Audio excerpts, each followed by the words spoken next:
Assalamualaikum warahmatullahi wabarakatuh. Allahu Akbar, Allahu Akbar. Alhamdulillahilladzi anzala ala abdihi al-kitaba wa lam yaj'al lahu iwaja qayyiman liyundhira ba'san shadida min ladunhu wa yubashshira al-mu'minin alladzi la ya'maluna as-salihan anna lahum ajran hasana makithina fihi abada. Asyhadu an la ilaha illallah wa asyhadu anna Muhammadan abduhu wa rasuluhu alladzi la nabiyya wa la rasula ba'da.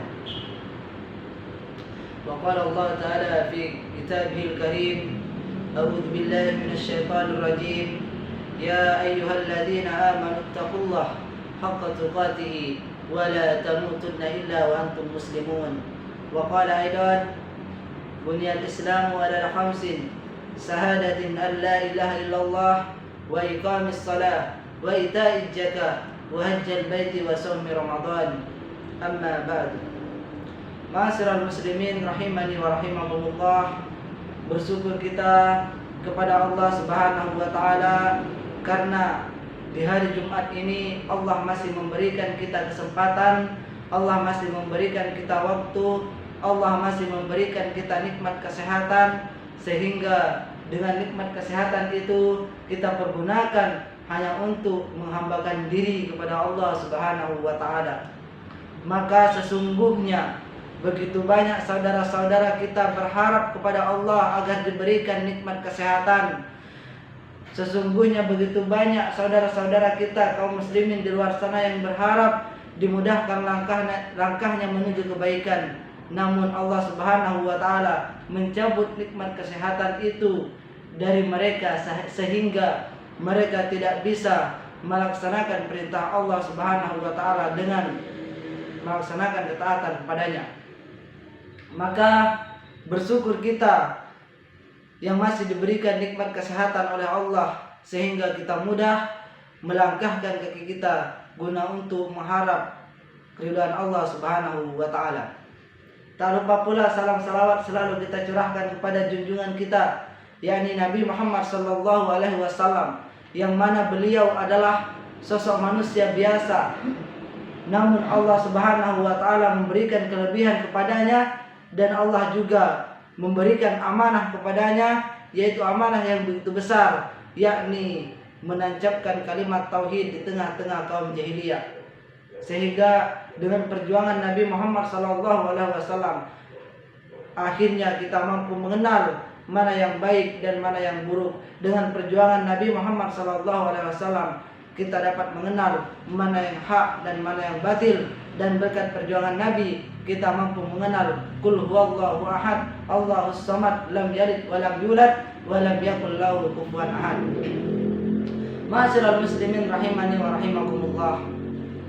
Ketika kita berbicara tentang kehidupan atau sesuatu yang hidup, maka kita akan mendefinisikan bahwa sesuatu yang hidup itu ialah sesuatu yang mengalami perubahan dalam bentuknya. Ketika kita berbicara tentang sesuatu yang hidup itu ialah sesuatu yang hidup itu merupakan sesuatu yang dapat berubah dari yang dahulunya kecil, lambat laun berubah menjadi sesuatu yang besar.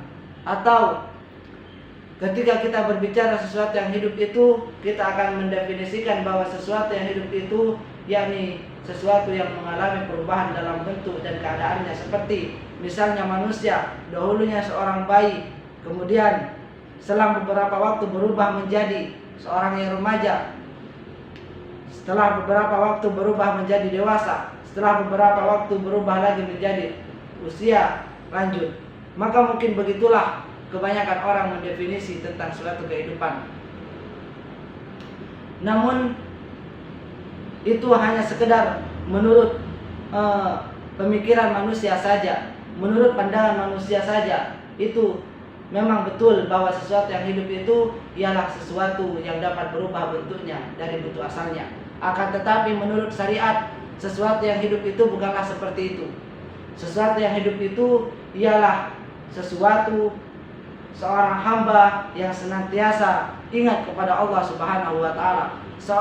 Sesuatu yang hidup itu ialah seorang hamba yang selalu berzikir kepada Allah Subhanahu wa taala. Sesuatu yang hidup itu ialah seseorang yang diberikan nikmat kesehatan oleh Allah, ia pergunakan untuk mengingat Allah Subhanahu wa taala. Ia pergunakan untuk pergi ke masjid, melaksanakan kewajibannya sebagai seorang hamba. Ia diberikan harta oleh Allah, ia pergunakan untuk berinfak di jalan Allah. Ia diberikan kedudukan oleh Allah, ia pergunakan untuk menolong agama Allah. Itulah hakikatnya bahwa sesuatu yang hidup itu yakni sesuatu seorang hamba yang menggunakan waktunya senantiasa ingat kepada Allah Subhanahu wa taala.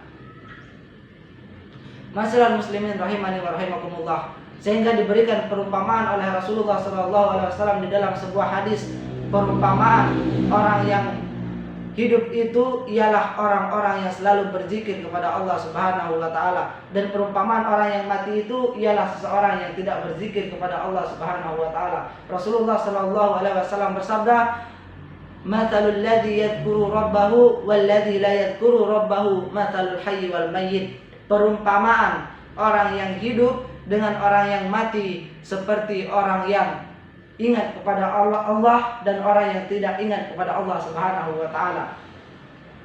Jadi orang yang berzikir itu perumpamaannya bahwa mereka yang selalu ingat kepada Allah Subhanahu wa taala, maka mereka disebut orang yang hidup, dan orang yang mati itu disebut bahwa mereka orang-orang yang tidak pernah berzikir kepada Allah Subhanahu wa taala, atau orang-orang yang tidak ingat kepada Allah Subhanahu wa taala.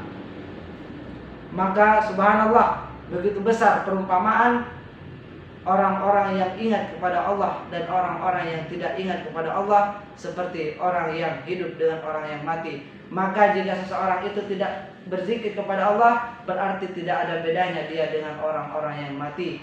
Maka jika seseorang itu tidak berzikir kepada Allah, tidak menunaikan kewajiban kepada Allah, maka tidak ada bedanya dia dengan orang-orang yang mati. Aqulu qouli hadza wastaghfirullah li wa lakum wa rafa'ani wa iyyakum wa dzikril hakim.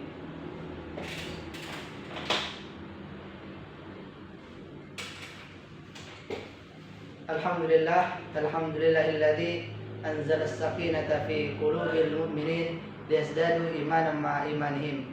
Asyhadu an la ilaha illallah wa asyhadu anna Muhammadan abduhu wa rasuluh. Bersyukur kita kepada Allah Subhanahu wa taala masih memberikan kita kesehatan, dan dengan kesehatan itu kita pergunakan untuk menghambakan diri kepada Allah Subhanahu wa taala.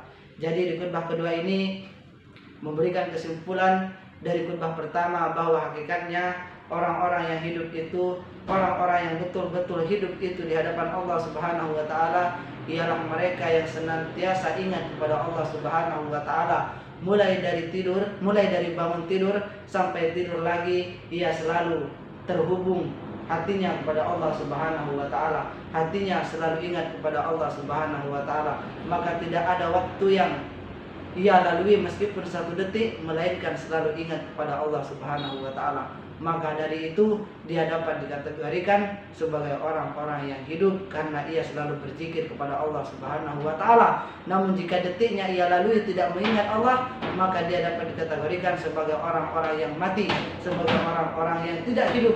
Karena mengapa? Karena ia pergunakan waktunya tidak mengingat Allah Subhanahu wa taala, atau dalam bahasa lain dia tidak beribadah kepada Allah Subhanahu wa taala. Maka oleh karenanya marilah kita berdoa kepada Allah Subhanahu wa taala, karena dengan memohon kepada Allah Subhanahu wa taala semoga Allah membimbing kita, membimbing hati kita agar selalu berzikir kepada Allah Subhanahu wa taala. Rabbana la tuzigh qulubana ba'da idh hadaytana wa hab lana min ladunka rahmah innaka antal wahhab. Rabbi ighfirli wa liwalidayya warhamhuma kama rabbayani shaghira. Rabbana atina fid dunya hasanah wa fil akhirati hasanah wa qina adzabannar. Aqimus shalah.